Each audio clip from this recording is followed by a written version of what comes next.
Hello friends, कैसे हैं आप सब। मुझे आशा है कि आप लोग अच्छे होंगे। तो फ्रेंड्स, मैं आज बताने वाला हूँ बीपीएससी के सिलेबस के बारे में।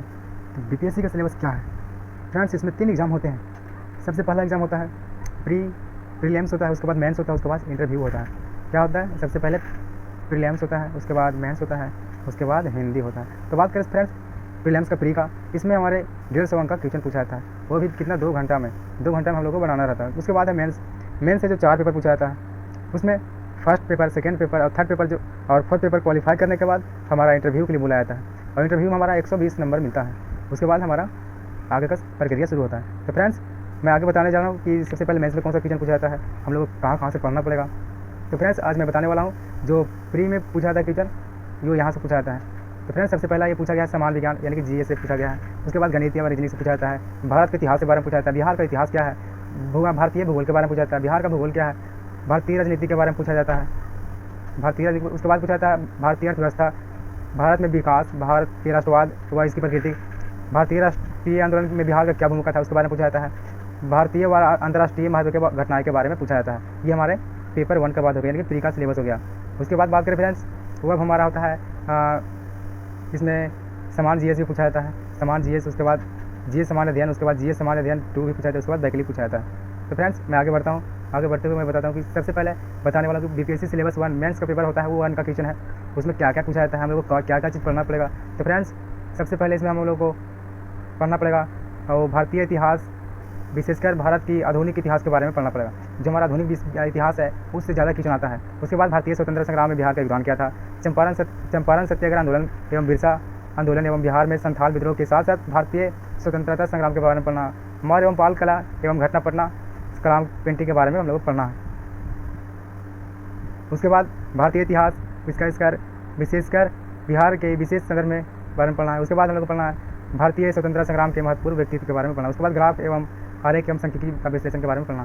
तो फ्रेंड्स, ये हो गया हमारा पेपर 1 का बात हो गया। तो उसके बाद हम पेपर 2 के बारे में बताते हैं, इसमें कहाँ से क्वेश्चन आता है।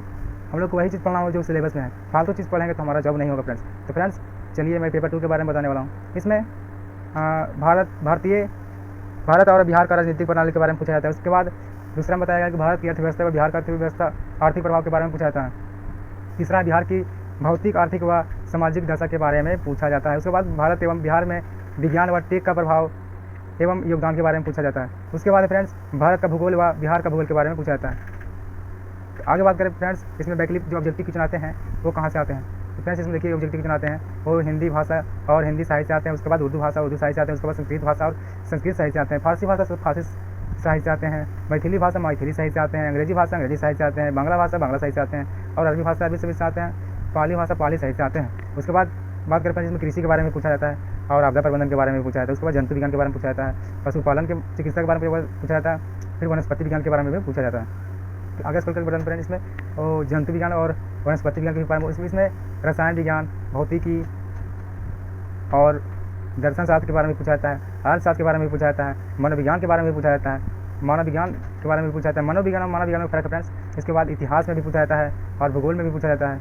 मैकेनिकल इंजीनियरिंग और विद्युत इंजीनियरिंग भी पूछा जाता है। समाजशास्त्र और लोक प्रशासन के बारे में पूछा जाता है। गणित एवं सांख्यिकी के बारे में पूछा जाता है। तो फ्रेंड्स, आगे मैं बताने वाला हूँ, इसमें गणित से भी क्वेश्चन आते हैं और सांख्यिकी से भी आते हैं।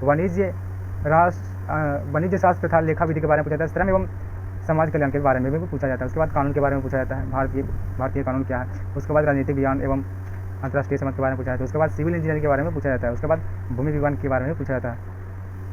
जब हम ये 4 पेपर का एग्जाम क्वालिफाई कर लेते हैं फ्रेंड्स, तो हमारा अंतिम चरण होता है, वो होता है इंटरव्यू। इंटरव्यू में हमें बुलाया जाता है। बुलाने के बाद हमारा इंटरव्यू लेता है और हम लोग को इंटरव्यू लेने के बाद जो हम अच्छा स्कोर ले लाते हैं, उसमें फ्रेंड्स देखिए 120 अंक है ना, इसमें अगर हम अच्छा अंक लेकर आ जाएँ, अच्छा अंक लेकर आ जाएगा ना, तो हमारा ये सिलेक्ट हो जाएगा। उसके बाद हमारा जॉब लग जाएगा।